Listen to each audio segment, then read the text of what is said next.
Welcome to The Explainer. Today, we're stepping into a world lit, well, pretty much only by firelight. We're going to try and understand a story about survival, about memory, and really, the very essence of what a dream even is. So let's just dive right in with what is really the core mystery of this entire world. It comes from the group's elder, Mig. And this one sentence, it introduces a belief system that's, both incredibly poetic and, honestly, deeply unsettling. And I want to be super clear here. This isn't just some beautiful metaphor. No.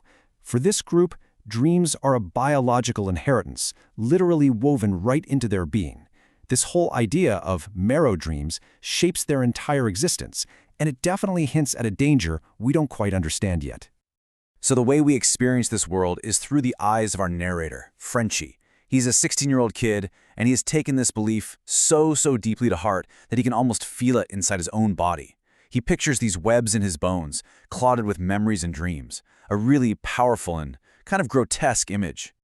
Okay, so you've got this profound kind of spiritual belief, but it exists inside a really harsh physical world. And to get why that's so important, we got to pull the camera back a bit and look at the bigger picture, the setting for our story.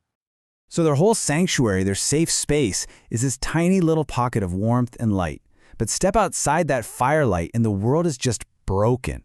The air is always damp, the land is scarred up by clear cuts, and the rivers are described as nothing more than gray sludge puckers. This stark contrast makes their connection around that fire all the more vital. So who are these people huddled around the fire? Well, they're what you'd call a found family.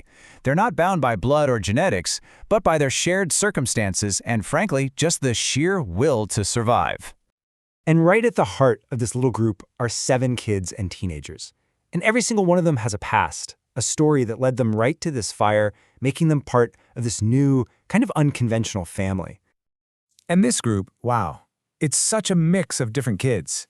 You've got Wob, who's 18, basically an adult, and she's marked by this vicious keloid slash. And then all the way at the other end, you have 7-year-old Riri, who's all curiosity and questions. Each one of them is like a little piece of this fractured world, all brought together by that one fire. Okay, so who's leading them? There are 2 adults who are basically the anchors for this whole family, Mig and Minerva. And getting their dynamic is absolutely key to understanding the group. And what's so striking is just how different these 2 leaders are. You have Mig, who's described as this walking question mark. He's the storyteller, the one who guides them with his words. And then you have Minerva. She's silent, she's watchful, this tiny tree stump of a woman who feels like a connection to something much older, much more spiritual. They are 2 totally different sides of the same leadership coin. And listen to this. Mig's own words tell you everything you need to know about the emotional stakes here. When Frenchie asks him about this little pouch he wears around his neck, Mig's answer is, well, it's a metaphor, but it's also a serious warning. This is a place so dangerous that keeping your heart inside your own body is a risk. So, we've met the characters, we've seen the setting. Now, the focus of the evening shifts to something really central, almost sacred. This is way more than just a campfire tale. So Mig announces it's time. He says it's time for story. And what's so cool here is how Frenchie actually sees the word, story, take on a physical form, puffing out like smoke right over the fire. This isn't just storytelling, you guys. This is an event. But right away, the tension just shoots up, and it all comes from a really simple but powerful question, one that tells you a lot about the rules and the seriousness of this ritual. The question is, who gets to hear it? And the answer tells us everything. Story is a privilege. It's something you have to be old enough, or maybe strong enough to handle. Little Riri, she protests, but all she gets back is this silent final look from Meek. And by sending the little ones away, the stakes for what's about to be told just get higher and higher. So as the 2 youngest kids leave, this absolute reverent silence just falls over the entire camp.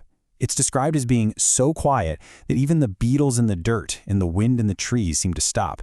It's like the whole world is holding its breath, which tells you something sacred is about to happen.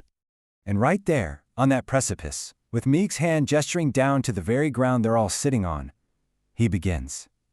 And it leaves us wondering, right? What story could possibly be so important that it needs this much ceremony? And why, in this broken, damaged world, are dreams trapped in the marrow of their bones?